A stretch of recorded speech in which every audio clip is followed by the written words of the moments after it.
"I think," observed the carrier, "that I should chuck any man out of window who said there wasn't." "Exactly so," returned the other, with an unusual alacrity of assent. "To be sure, doubtless he would. Of course, I'm certain of it. Good night, pleasant dreams." The carrier was puzzled, and made uncomfortable and uncertain in spite of himself. He couldn't help showing it in his manner. "Good night, my dear friend," said Tackleton compassionately. "I'm off. We're exactly alike in reality, I see. You won't give us to-morrow evening. Well, next day you go out visiting, I know I'll meet you there, and bring my wife that is to be. It'll do her good. You're agreeable, thank ye. What's that?" It was a loud cry from the carrier's wife, a loud, sharp, sudden cry that made the room ring like a glass vessel. She had risen from her seat and stood like one transfixed by terror and surprise. The stranger had advanced toward the fire to warm himself, and stood within a short stride of her chair, but quite still. "Dot!" cried the carrier. "Mary, darling, what's the matter?" They were all about her in a moment. Caleb, who had been dozing on the cake-box, in the first imperfect recovery of his suspended presence of mind, seized Miss Slowboy by the hair of her head, but immediately apologized. "Mary!" exclaimed the carrier, supporting her in his arms. "Are you ill? What is it? Tell me, dear." She only answered by beating her hands together and falling into a wild fit of laughter. Then, sinking from his grasp upon the ground, she covered her face with her apron and wept bitterly. And then she laughed again, and then she cried again, and then she said how cold she was, and suffered him to lead her to the fire, where she sat down as before, the old man standing, as before, quite still. "I'm better, John," she said. "I'm quite well now. John." But John was on the other side of her. Why turn her face toward the strange old gentleman as if addressing him? Was her brain wandering? "Only a fancy, John dear. A kind of shock, a something coming suddenly before my eyes. I don't know what it was. It's quite gone, quite gone." "I'm glad it's gone," murmured Tackleton, turning the expressive eye all round the room. "I wonder where it's gone, and what it was. Caleb, come here. Who's that with the gray hair?"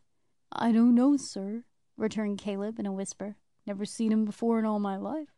A beautiful figure for a nutcracker. Quite a new model. With a screw jaw opening down into his waistcoat. He'd be lovely." "Not ugly enough," said Tackleton. "Or for a firebox, either," observed Caleb in deep contemplation. "What a model! Unscrew his head to put the matches in. Turn him heels upwards for the light, and what a firebox! A gentleman's mantelshelf, just as he stands." "Not half ugly enough," said Tackleton. "Nothing in him at all. Come, bring that box. All right now, I hope." "Oh, quite gone, quite gone," said the little woman, waving him hurriedly away. "Good night." "Good night," said Tackleton. "Good night, John Peerybingle. Take care how you carry that box, Caleb. Let it fall, and I'll murder you. Dark as pitch, and weather worse than ever, eh? Good night." So, with another sharp look round the room, he went out at the door, followed by Caleb with the wedding cake on his head.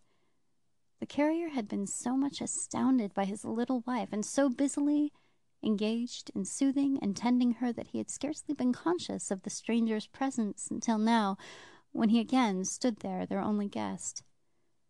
"He don't belong to them, you see," said John. "I must give him a hint to go." "I beg your pardon, friend," said the old gentleman, advancing to him. "The more so, as I fear your wife has not been well. But the attendant whom my infirmity," he touched his ears and shook his head, "renders almost indispensable, not having arrived. I fear there must be some mistake. The bad night which made the shelter of your comfortable cart, may I never have a worse, so acceptable, is still as bad as ever. Would you in your kindness suffer me to rent a bed here?" "Yes, yes," cried Dot. "Yes, certainly."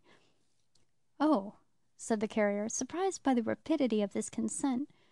"Well, I don't object, but I'm still not quite sure that—" "Hush!" she interrupted. "Dear John!" "Why, he's stone deaf," urged John. "I know he is, but—" "Yes, sir, certainly. Yes, certainly. I'll make him up a bed directly, John. As she hurried off to do it, the flutter of her spirits and the agitation of her manner were so strange that the carrier stood looking after her, quite confounded.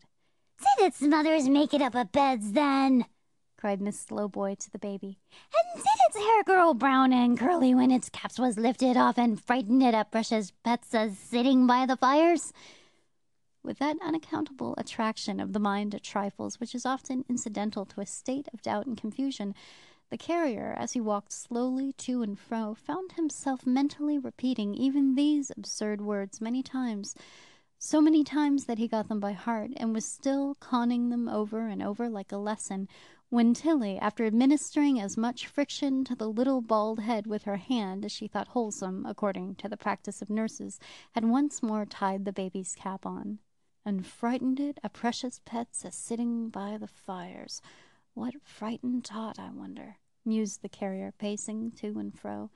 He scouted from his heart the insinuations of the toy merchant, and yet they filled him with a vague, indefinite uneasiness. For Tackleton was quick and sly, and he had that painful sense himself of being a man of slow perception, that a broken hint was always worrying to him. He certainly had no intention in his mind of linking anything that Tackleton had said with the unusual conduct of his wife, but the two subjects of reflection came into his mind together, and he could not keep them asunder. The bed was soon made ready, and the visitor, declining all refreshment but a cup of tea, retired. Then Dot, "Quite well again," she said, "quite well again," arranged the great chair in the chimney corner for her husband, filled his pipe and gave it to him, and took her usual little stool beside him on the hearth. She always would sit on that little stool. I think she must have had a kind of notion that it was a coaxing, wheedling little stool. She was, out and out, the very best filler of a pipe, I should say, in the 4 quarters of the globe. To see her put that chubby little finger in the bowl, then blow down the pipe to clear the tube, and when she had done so, affect to think that there was really something in the tube, and blow a dozen times, and hold it to her eye like a telescope, with a most provoking twist in her capital little face as she looked down it, was quite a brilliant thing. As to the tobacco, she was perfect mistress of the subject, and her lighting of the pipe with a wisp of paper when the carrier had it in his mouth, going so very near his nose, and yet not scorching it, was art, high art. And the cricket and the kettle turning up again acknowledged it. The bright fire blazing up again acknowledged it. The little mower on the clock in his unheeded work acknowledged it. The carrier, in his smoothing forehead and expanding face, acknowledged it the readiest of all. And as he somberly and thoughtfully puffed at his old pipe, and as the Dutch clock ticked, and as the red fire gleamed, and as the cricket chirped, that genius of his hearth and home, for such the cricket was, came out in fairy shape into the room, and summoned many forms of home about him. Dots of all ages and all sizes filled the chamber, dots who were merry children running on before him, gathering flowers in the fields, coy dots, half shrinking from, half yielding to the pleading of his own rough image, newly married dots, alighting at the door and taking wondering possession of the household keys, motherly little dots, attended by fictitious slow boys bearing babies to be christened, matronly dots, still young and blooming, watching dots of daughters as they danced at rustic balls, fat dots, encircled and beset by troops of rosy grandchildren, withered dots who leaned on sticks and tottered as they crept along.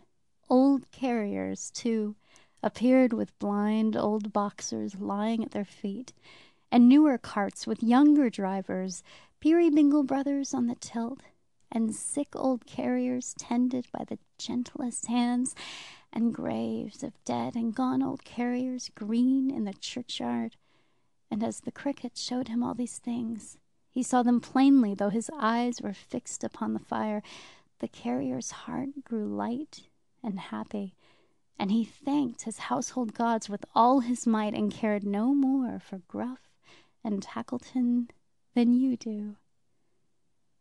But what was that young figure of a man, which the same fairy cricket set so near her stool, and which remained there singly and alone? Why did it linger still so near her, with its arm upon the chimney-piece, ever repeating, "Mary."